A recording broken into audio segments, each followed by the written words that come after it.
You know, it's one of the first. It is the first lesson that Ramakrishna gives to M. He makes that distinction about knowledge, which is our version of knowledge, and spiritual knowledge. Spiritual knowledge is not a matter of relationships and knowing something in mind. The mind does two things. To see an object, it has to first catalog all the differences. How is that object Mhm. separate from the world around it? Once it's got the object, it will absorb that object and then Mhm. recreate its position in the mind with relationships to all the other objects that it's stored in the mind. Mhm. That's secular learning. That's Mhm. secular knowledge.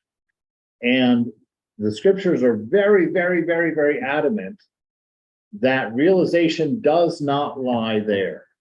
Mhm. You cannot find God in the mind, no matter how many philosophies you put in there, how many ideas Mm-hmm. you put in there, no matter Mm-hmm. what knowledge you learn. If it's in the mind, it won't take you there.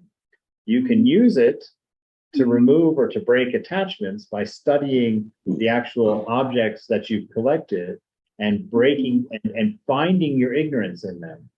Mhm. Looking for how you misunderstood them. What did you Right. assume they could add to you? What did you assume they could give to you? If you could, by discerning those things, you can undo those relationships that are tied Right. to you, that are bonding you to your But sense of self. but that happens because of communication and learning a language, right? So that you can interrelate with other people. So you have to kind of agree that a rock is a rock, right? So that you can communicate. So, you see what I'm saying? It's kind of a human dilemma that if we're going to live together, we have to have some sort of connection that way. Well, And think then to about that though. undo all that. Think about that though, because look at Ramakrishna. He didn't have that. He wasn't bound by his mind, and yet he was able to be fully one with everyone. He was able to be intimate with everyone. You see, I think that what I'm suggesting is that the opposite is true. That it's this knowledge and this looking for difference and then reconstructing a unity in the mind. It's that creates this sense of difference. Like Eckhart Tolle here says, he says, uh, it comes between you and yourself, between you and your fellow man and woman, between you and nature, between you and God. It is this screen of thought that creates the illusion of separateness. Mhm. So it's because you also have objectified yourself and put yourself in the middle of Ah, your mind. okay, And then I can every see other that. object, every other object, you have identified its relationship to you, Yeah, of right? course. Yeah, I can see that. Yes. Yeah, yeah, yeah. We will always be the center of our own universe. That's egoism, Mhm. because we create a universe by drawing lines of relationship between me and everything that's not me. And so if we all are running around with our own private universe within which we are the center, Mhm. then there will always be separateness. We'll bump edges all the time, Mhm. bump into disagreements, bump into whatever's all the time. But if we can let go of the mind, be untroubled when the needs of the body are not met, or when the needs of mind are not met, the needs of emotions are not met, if we can find our contentment in that perfect, still, quiet, contented self, Mhm. there we will always be together with everyone, because that space is Mm-hmm. literally the same for all of us. That space is the one without the second. Mhm. And if we dwell there, our relationship with each other will be the deepest, will be the most profound. And that which manifests when we sit in stillness there is love, wisdom, and this I amness. this isness of being. And that's why for the realized soul, everything that they do is perfect, because it's not being done through analysis of mind, like a plan or an idea or an experiment. It's spontaneously coming from the nature of self, which is from love, wisdom, and being. So this discernment, I think we touched someone's there. Oh, Sevilla back. Uh-oh, what happened to Syria? Well, yeah, she dropped off. Oh, there she is. There she comes. Her There she's occasionally, back. She's yeah. back. Hmm. I know from Sunday that her computer is misbehaving. These days. Her computer's identifying with the relative. Oh, she's on her phone now. Yeah. My Yes, computer, my computer decided it was going to release all attachment.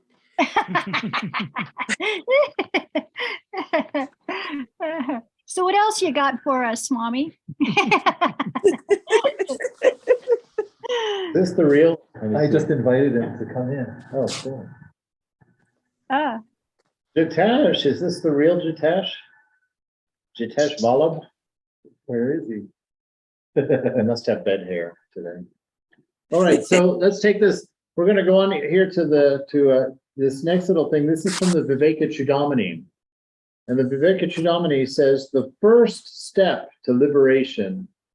Now this one, I want you to talk to me about how it makes you feel.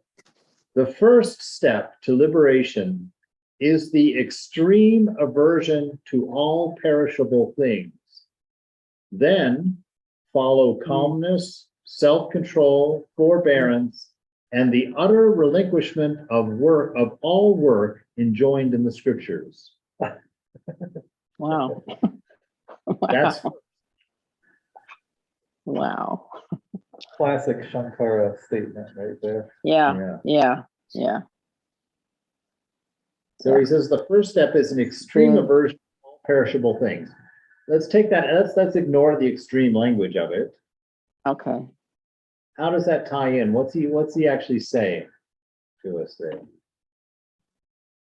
well, you'd have to relinquish yourself because you're perishable. Absolutely. That's it. The perishable is the changing, right? Anything that's changing, we have to have an aversion for. He says an intensive aversion because that's what it's going to take for you to snap that line of relationship with those things. Oh, look, it is Jitesh. Cool. Good to see you, Jitesh. Good to see you guys. Where are you? He's where he always was. Are you San Francisco? Where are you? Where San Francisco? I'm in Toronto right now. Oh, you're in Toronto. Okay, cool. Welcome. So we're talking about discernment. So the first step that Viveka Chudamani says, the first step of liberation is this intense aversion to anything that changes.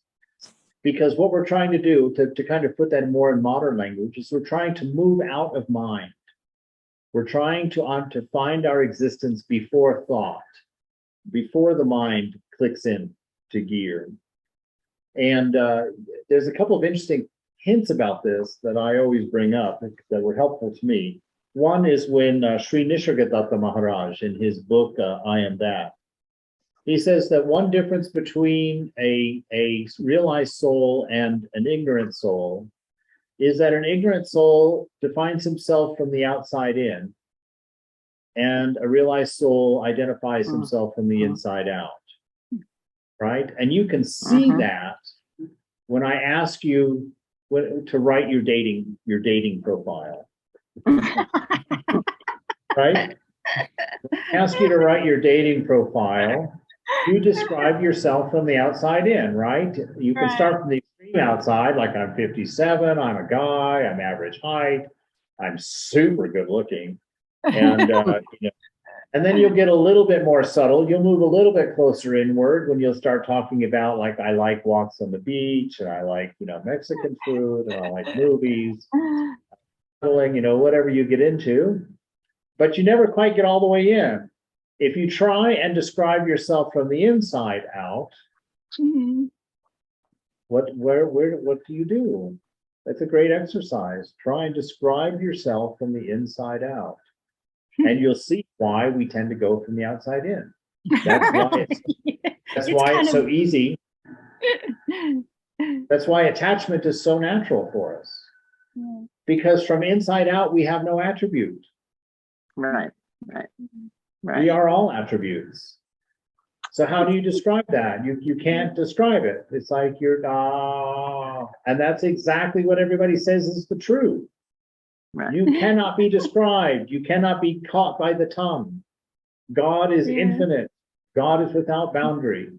God is one without a second. That's exactly what you're having a problem with when you're trying to describe yourself from the inside out. You are that, and you know it, but you don't know how to describe it. Right. So he uses extreme aversion, Yes. but psychologically, extreme aversion and an extreme attraction are both attachments to something. Mhm. So the way I understand that is in the beginning stages, you use that extreme aversion to try and break the chain. Mhm. Then you understand what your reality is. And then you can look at it in a completely non-attached way, out of bliss and out of consciousness, out of existence. I think Sri Krishna used the example, you climb up the stairs to get to the roof, Right. and you can see everywhere around you. Mhm. It doesn't make the stairs necessarily unreal. He says, after realization, you realize that the stairs are made of the same material that the roof is. Mhm. So he would say that the jnani rejects the world by using not this, not this, not this, trying to break that attachment. But Mhm. one who has full realization can then see that all of it makes up the reality. It's not Mhm. that this that we see is unreal. It's just changing. Mhm. Mhm. Well, Yeah. Yeah. what we're seeing is not unreal. We're seeing God. We're seeing the reflection of consciousness. But what we think it is what is unreal. Because we have made judgments and Because opinions. we don't see unity. Yeah. We see objects. We Right. see separate things that are separate and apart from us. And so this intense that there's two ways to talk about it. One is that where not this, not this, not this, not this, not this, and so, until you sort of back into that intuitive sense of a whole self, of an integrated self, that's beyond thought, that's before personality. The other thing is if you have an intense aversion for the perishable, for the changing, that implies that you have a strong attachment to the self, to the one without a second. Your desire for realization is your attachment, your desire to know truth. And so you can pair it that way, But either way, we don't want to stay in a state of aversion. That's not the highest truth. It's probably a very long-lasting period. Like 99% of spiritual life is the beginning. 1% is the end. When Thakur says, it's like flicking on a switch in a dark room. He says Right. the light doesn't come on little by little. The room is suddenly illuminated. He says realization's just like that. The funny part of that is he's not telling you about the 99 years you had to scroll around in the dark room trying to find the light switch. That's a good one. Swami Brahmananda said somewhere that Nirvikalpa Samadhi is the beginning of real spiritual life. Yeah. So in a sense, all this effort that we make to realize that simple fact is that's just the preparatory stage to what real spiritual life is, which is being infinite. That's it. Yeah. And I think that's the beautiful thing, that the infant, that God, the love that is that Satchitananda is infinite. Mhm. You will never love God fully, because God will always be more lovable. You know, you will never reach the limits of your love because you have an infinite amount of it to give. And so further, that's the beautiful thing. If you want a beautiful meditation, know this, that for all of eternity, you will fall in love deeper and deeper and deeper and deeper and deeper and deeper, and you will never reach the point of saturation and boredom. Wow, that's great. Will always be greater, Mhm. always be a mystery. So he says the first step to liberation is this extreme aversion to all perishable things. Then follow calmness. Mhm. So after you can get this separation going from all perishable things, what's going to happen? Calmness is going to happen. That lake, as soon as you pull out the me and mine from the lake of the mind, it's going to calm, because it's your interest in the mind that keeps it stirred up. As soon as you withdraw that interest, withdraw that sense of my thought, that's my thought, that's my idea, I like that idea, I like that thought, I like that philosophy, or I don't like that one, you know, that's what stirs the mind. If you can pull yourself apart, you know, aversion meaning separation from, that you don't have your fingers in the water, stirring it up with me and mine, the mind calms. And what's the second thing that comes? He says, self-control, right? Because now you're aware that all things are a thought, and no thought has more weight than any other thought. You're not more or less interested in any of the thoughts. They are only thoughts. All experience, all sense, all thinking, everything that you have created this universe from is merely a thought, right? Touching this table, you think, oh, I'm touching the table. No, you're not. That's a thought about touching a table, right? Because this is one of my favorite things for me, is that I do not know that that table's there. I do not know what I'm actually touching, or if I am actually touching anything, because I am not touching it. The body is touching it. The body is turning that touch into, presumably, one way of looking at it, turning it into biochemical information or electrical chemical bioinformation, that it's going to zip up the arm, and my mind is going to get that information from that hand, and it then is going to translate it into a thought. And it's going to present that thought to me. I can never do anything with the material world except look at it. The body can touch it and engage with it. The mind can think about it and relish it. I can only observe it. That's why the Gita says, the soul cannot be touched, it cannot be burned, it cannot be wetted. It can't even reach you. That's why it will never be satisfying to you, because it cannot. Does the mind already know the table's there? The table is in the mind. Yeah, so the mind already knows that the table exists, but you go through the process. Who knows? See that by the time you see the table, Yeah. it is you. It is you. In that same mind is the idea of you, and in that same mind is the idea of a table, and the mind is creating relationship between the two of you. Where did that table come from? We cannot know. We cannot know it. We cannot verify that there's an outside, because like when we hear something, we assume, oh, my ear is hearing something. But you see, my ear is just as much a symbol in my mind for hearing as the symbol of the sound that it's hearing is. You see, they're all mental constructs. I cannot validate that I have an ear. I do not know where sound comes from, or if it comes from anywhere.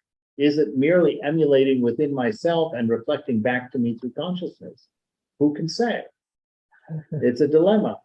But you can know that everything is a thought. We do not live in an external world. We live in a mind. We live in a mind. And that mind has created a set of symbols that we call the external world. But you have never seen, heard, tasted, touched, or smelled anything. You have only been shown that against the reflection of consciousness in the mind. Once you know that you've never seen anything but a thought, that all of your experiences are merely thoughts, all of your knowledge is merely arranged thoughts, all of the people you love are merely thoughts and thinking. Once you come to know that, and you remove your sense of self from being defined by any of that, you come to that equanimity. And in that, he says here, is calmness, self-control, patience, and the utter relinquishment of all work enjoined in the scriptures. You see, by doing that alone, by knowing your nature, which is what's happening, knowing that you are not, you're neti to all of this out there, that there actually is nothing separate from you, then the mind calms. There's no interest in any particular thing over the other. And the mind becomes silent, and it sees the unity, because it's no longer taking things apart and creating objects and stringing relationships. It sees unity. It sees one without a second. So these virtues here, this forbearance, this self-control, this calmness, they are not things that are developed in you. They are what you are naturally when you remove the disturbance and identity from mind. They are what is revealed. By knowing the nature of the mind you live in and your identity with it, by breaking that attachment, breaking that relationship, calmness becomes evident to you, patience becomes evident to you, self-control becomes a matter of fact. All of it spontaneously, because those are all qualities of love, right? Those are all qualities of wisdom. That's your identity. So he goes on. Oh, and then the relinquishment of all work enjoined in the scripture. That means all responsibility. Free. Right? You're free. You're free in that. There's no need for anything to be done, nothing's to be accomplished. It's like realizing that you're dreaming while you're in the dream, right? Before you know that you're dreaming, you're sitting there madly building a world, madly building a house, madly running from some gang of youth downtown, who knows? But when you suddenly come to the realization, hey, this is a dream, all fear ends. All need to accomplish ends. All need to attain ends. Right? It is the dream. And then you can do anything. And since there's no desire, you're not compelled to do anything. You do what happens. You do what's presented. You respond. You don't react. Right? You emanate. You manifest yourself. Love, wisdom, and the sense of being. He says, then come hearing, reflection on that, and long, constant, and unbroken meditation on the truth for the realized soul. After that, the learned seeker attains the supreme nirvikalpa state and realizes the bliss of nirvana even in this life. So it's right at your fingertips. It's not a big mystical, crazy thing that we have to go searching for. Your realization is your nature. It's what you are. You have to shut up with all the stories. And you do that by discerning this. You think about all the stuff we talked about tonight. And you let that get deep enough to where it starts snapping those strings of attachment. Where you start realizing, that's not really my favorite food or my favorite taste. It's just another thought among many. And you begin to realize that you can decide to be happy. You don't have to be caused to be happy.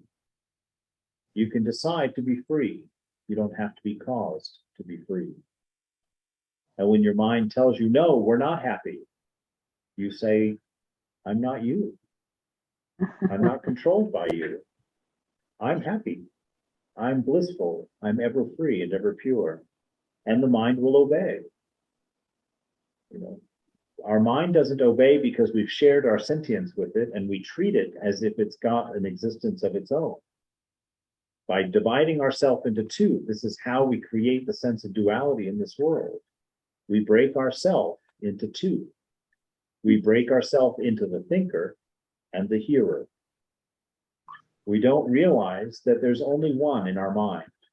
We don't realize we are only one. And so we share our sentience with mind, and we sit there and we argue with our thoughts. Who's in the room but me? But I'm arguing. How is that possible? Who am I arguing with? Eckhart Tolle.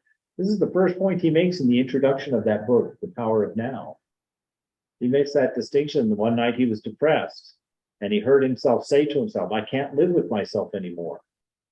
And he said that that word stuck in his mind like a stick in a drain. He's like, wait a minute, who is this I that can't live with me anymore? Am I two people? Or am I one? And that's how he had his realization experience, was by realizing that he had broken himself into two people. Realizing that we break ourselves into the mind, the thinker, and then the listener, the experiencer. And we don't think about that duality, we just live that duality, and that's the world we live in. Okay, very good. Thank you so much. Swami, do you have Jitesh's email? I probably do. Jitesh, are you there? He's washing his hair. Muted. Oh, there he is. Oh, my, you overwashed. Jitesh, I'm starting to make a list of the people in the class because we've been doing things like shifting time a little bit and whatnot. Would you mind chatting to me your email? Sure, I can do that. Thank you. Swami, this all sounds like jnana yoga. It doesn't sound like what Holy Mother would say, which would be make your heart bigger and bigger and bigger, make everyone your own. And your ego is lost because it dissolves into the everyone. This is making yourself smaller and smaller. It's the same. Do that. Okay. Do that if you want. Do that if you want as an exercise. Lay down the things that Mother would say, and then don't see them as particulars. See them as what's that word? As abstract them a bit. And then take this can and abstract from it a bit and lay them together, and you'll see that it's just different language for the same occurrence. By getting lost in God, what you're doing is you're moving from the attached self to the realized self. When you're a jnani, you're trying to identify with the realized self and move away from the attached self. So it's the same process. Different methods.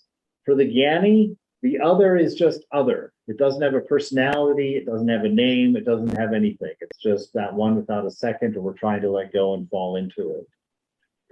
For the bhakti, we give it a name. We call it Holy Mother, we call it Ramakrishna, we call it Jesus, we call it Buddha.